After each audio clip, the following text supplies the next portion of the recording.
दुनिया में Jesus Christ के जन्मदिन को लोग मना रहे हैं। चर्चिस में बैठे हैं, घरों में बैठे हैं, मार्केट्स में घूम रहे हैं, लेकिन क्या उनको मालूम है कि जीसस क्राइस्ट का जन्म क्यों हुआ? सब धर्मगुरु जब पैदा होते हैं उनके जन्मदिन को लोग मनाते हैं। जीसस क्राइस्ट को भी वो उस तरह से समझते हैं और वो बोलते हैं क्रिश्चियन लोगों का जो गुरु है, क्रिश्चियन लोगों का जो परमेश्वर है, उसके जन्मदिन को हम मना रहे हैं। लेकिन क्या उन्हें मालूम है कि क्यों प्रभु यीशु मसीह ने दुनिया में जन्म लिया? वो क्या करने के लिए आया? उसका मकसद क्या था जन्म लेने का? और ये मकसद क्या था आज आपको मैं समझाऊंगा। और मेरा ये विश्वास है कि ये मैसेज जब आज शुरू होगा, ये इस इंडिया के कोने कोने और दुनिया के कोने कोने में 2025 में जाएगा और हजारों लाखों और करोड़ों लोग परमेश्वर को ग्रहण करेंगे। यशाया 9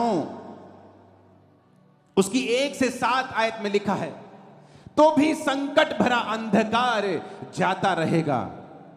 पहले तो उसने जबलून और नप्ताली के देशों का अपमान किया, परंतु अंतिम दिनों में ताल की ओर से यरदन के पार की अन्य जाति के गलील को वो महिमा देगा।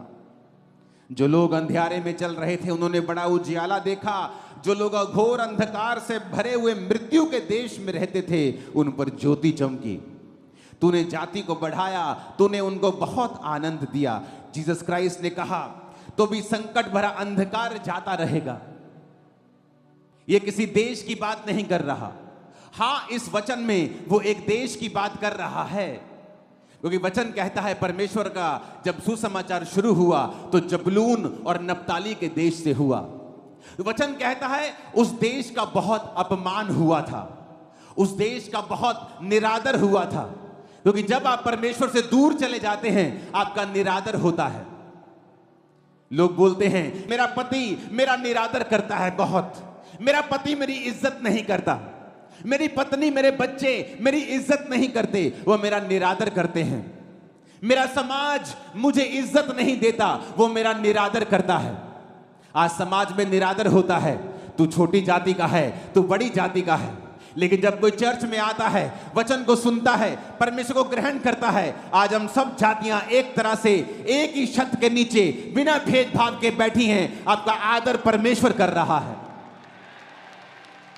परमेश्वर ने कहा तो भी संकट भरा अंधकार जाता रहेगा। पहले तो उसने जबनूल और नप्ताली के देशों का अपमान किया, परंतु अंतिम दिनों में वो अन्य जाति को गलील को महिमा देगा। परमेश्वर ने वचन में लिखा है जब जीसस क्राइस्ट ने प्रचार करना शुरू किया तो जबलून और नप्ताली के देश से, गलील की झील से उसने प्रचार करना शुरू किया। जिन लोगों को अपमान मिला था, जिन लोगों को निरादर मिला था, परमेश्वर ने वहां पर जाकर बताया कि अब मैं जन्म ले चुका हूं और तुम्हारा निरादर अब मैं खत्म कर दूंगा। आज जितने लोग यीशु मसीह को अपना उद्धारकर्ता ग्रहण करते हैं वो यीशु मसीह में धर्म नहीं बदल रहे। पूरी बाइबल में ईसाई धर्म नाम का एक भी शब्द तक नहीं है। तो आप कैसे कह सकते हो क्रिश्चियन धर्म? आप कैसे कह सकते हो जेड़ा ईसाई धर्म है? क्योंकि आपको नॉलेज नहीं है, आप अनपढ़ हो इस मामले में। जीसस ने कहा तुम जो बेइज्जती से भरे हुए थे अब मैं तुमको महिमा दूंगा। आज जितने लोग यीशु मसीह को ग्रहण करते हैं, परमेश्वर आपकी इज्जत को बढ़ाने के लिए जा रहा है। वो आपके परिवार की इज्जत को बढ़ाने के लिए जा रहा है। आप फिर देखेंगे आपका वही पति आपको महिमा देगा, इज्जत देगा। आपकी वही पत्नी बच्चे आपकी इज्जत करेंगे, वही समाज आपकी इज्जत करेगा। वो रिश्तेदार जो ठोकर मारते थे वो इज्जत करेंगे। क्यों? क्योंकि जीसस क्राइस्ट जब आपके अंदर आ जाएंगे लाइफ सेम नहीं रहेगी यीशु मसीह के नाम में।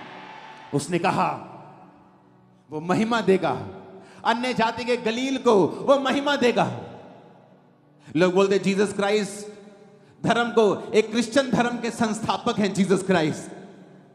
बाइबल कहती है वो महिमा देने के लिए आया। औरत को उसने महिमा दी क्योंकि औरत ने पाप किया, आदम को भरमा दिया, औरत श्रापित हुई, औरत कुचली गई। जीसस क्राइस्ट ने औरत के थ्रू जन्म लिया। औरतों ने ही जीसस क्राइस्ट का सबसे पहले प्रचार किया। यीशु मसीह ने अपनी सेवकाई में बहुत सी औरतों को इस्तेमाल किया। वो किस तरह से पैसों के साथ परमेश्वर के साथ रहती थी और खुदाबंद के सारे खर्चों को उठाती थी। जिस औरत को शैतान ने नीचा किया, उसी औरत को परमेश्वर ने ऊंचा किया। इसलिए वो कहता है, मैं तेरी इज्जत को बढ़ाने के लिए आया हूं। जब आप जीसस क्राइस्ट को अपना उद्धारकर्ता ग्रहण करते हैं, इसलिए मैं कहता हूं, अगर आप धर्म का चश्मा लगाकर यहां पर आए हैं तो आप यीशु मसीह के वचनों को ग्रहण नहीं कर पाएंगे। अगर आप अपने पास्ट को साथ लेके आए हैं कि मैं तो उस धर्म का हूं, मैंने ये नाम लिया हुआ है, फिर आप यीशु मसीह के वचन को आप इस ग्रहण नहीं कर पाएंगे। जो फायदा आपका होना चाहिए वो नहीं हो पाएगा, क्योंकि आप इस दुनिया के संसार की चलाए चल रहे हैं। वचन कहता है, जो लोग अंधियारे में चल रहे थे उन्होंने बड़ा उजाला देखा। जो घोर अंधकार से भरे हुए मृत्यु के देश में रहते थे, उन पर ज्योति चमकी। आज लोग मृत्यु के साए में रहते हैं। हर घर में कैंसर का आत्मा काम कर रहा है, हर घर में बीमारियां हैं।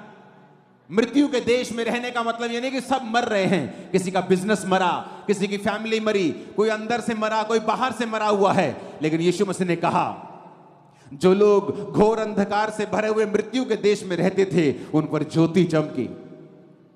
परमेश्वर ने उनको जीवन दिया।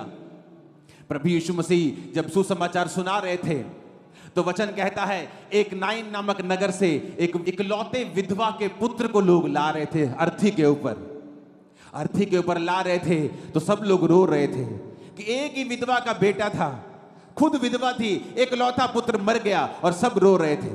और वचन कहता, जब जीसस क्राइस्ट ने उनको देखा तो जीसस ने देखा, मैं आ चुका हूं। अगर मैं तुम्हारे जीवन में हूं तो तुम्हारे जीवन में मृत्यु नहीं रह सकती। बाइबल कहती वो तरस से भर गया और जाकर उस मुर्दा देह को छुआ और उसका बेटा उठ गया। मैं आपको बता रहा हूं, आज बहुत से मुर्दे उठ खड़े होने वाले हैं। आपके मुर्दा बिजनेस उठ खड़े होने वाले हैं, मुर्दा परिवार उठ खड़े होने वाले हैं। आज जीसस के जी उठने की सामर्थ आपकी लाइफ में काम करने वाली है। आमीन खड़कने वाला चाहिए चर्च। वचन कहता है, तूने जाति को बढ़ाया, तूने उसको बहुत आनंद दिया। वे तेरे सामने कटनी के समय का सा आनंद करते हैं। वे ऐसे मगन हैं जैसे लोग लूट बांटने के समय मगन रहते हैं। पर वचन कहता है, तूने उनको बहुत आनंद दिया। कहता वो कटनी का आनंद कर रहे हैं। जैसे कटनी नहीं होती और किसान आनंदित होता है, क्योंकि उसको मालूम है जो आड़ती उसे पैसे लिए उसका कर्जा खत्म हो जाएगा। अब मेरे घर में बाथरूम बन जाएगा, मैं पैसों से अब नया घर बना लूंगा, 2 कमरे और डाल लूंगा, 4 खेत और 2 खेत और किराए पे ले लूंगा, 1 खेत अपना ले लूंगा।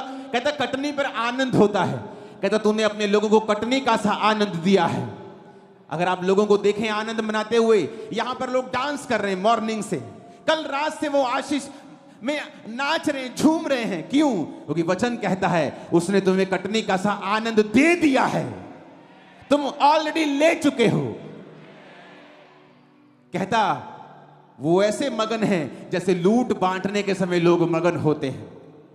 किसी की लॉटरी लग जाए, देखते वो कैसे मगन होता है, वो कैसे आनंद मनाता है। वैसे ही आनंद आज क्रिश्चियन लोग कर रहे हैं, जो आत्मा से भरे हुए हैं। वैसा ही आनंद आज आप लोग कर रहे हैं। ये किसने दिया? परमेश्वर ने दिया। 2004 से मैं क्रिसमस मना रहा हूं, मैं वैसे ही आनंदित रहता हूं।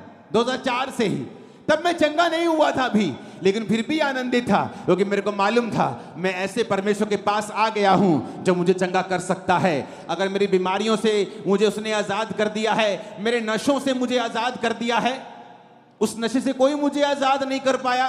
सुबह 12 बजे नशा छोड़ता था, नहीं करता था 12 बजे तक, तो फिर घूमता था। मैं आनंदित था 2004 में कि परमेश्वर ने मुझे आजाद किया। 5 में, 6 में, 7 में, आज 24 आ गया, 20 साल हो गए, मैं आनंद में झूम रहा हूं, क्योंकि यह आनंद मुझे किसी इंसान ने नहीं, परमेश्वर ने दिया है। किसी इंसान ने दिया होता तो जब वो मुझसे नाराज होता, मुझसे छीन लेता। ये तूने मुझे बर्थडे विश नहीं किया, दे मेरा आनंद। तो मेरे कहने में आया नहीं, मेरा आनंद वापस कर दे। लेकिन बाइबल कहती है आनंद तुम्हें परमेश्वर ने दिया है, और यही आनंद वो देने के लिए इस पृथ्वी के ऊपर आया। मैं आपको बता सकता हूं, आज लोग फेक लाइफ जीते हैं, खरबों रुपया होने के बावजूद भी वो खुश नहीं है, आनंदित नहीं है। लेकिन आज देखो आप आनंदित हो, मैं आनंदित हूं अपनी जिंदगी से। अब आप आनंदित हैं क्योंकि ये आनंद हमें परमेश्वर ने दिया है। उसने कहा तूने जाति को बढ़ाया, तूने उनको बहुत आनंद दिया है। 4 आयत में लिखा क्योंकि तूने उनकी गर्दन पर के भारी जुए, उनके पहंगे के बांस और उन पर अंधेर करने वालों की लाठी और उन सबों को ऐसा तोड़ दिया है जैसे मिधानियों के दिन में किया था। क्योंकि युद्ध में लड़ने वाले सिपाहियों के जूते और लहू में लथड़े हुए कपड़े सब आग का कोर हो जाएंगे। 6 आयत में लिखा क्योंकि हमारे लिए एक बालक उत्पन्न हुआ। खींच के हालेलुया बोलो जरा। हमें एक पुत्र दिया गया है, हालेलुया। प्रभुता उसके कांधे पर होगी, उसका नाम अद्भुत युक्ति करने वाला, पराक्रमी परमेश्वर, अनंत काल का पिता और शांति का राजकुमार रखा जाएगा। उसकी प्रभुता सर्वदा बढ़ती रहेगी, उसकी शांति का राज का अंत ना होगा। इसलिए वह उसको दाऊद की राजगद्दी पर इस समय से लेकर सर्वदा के लिए न्याय और धर्म के द्वारा स्थिर किए और संभाले रहेगा। सेनाओं के यहोवा की धुन के द्वारा ये हो जाएगा। ऊंची आवाज से बोलो हालेलुया।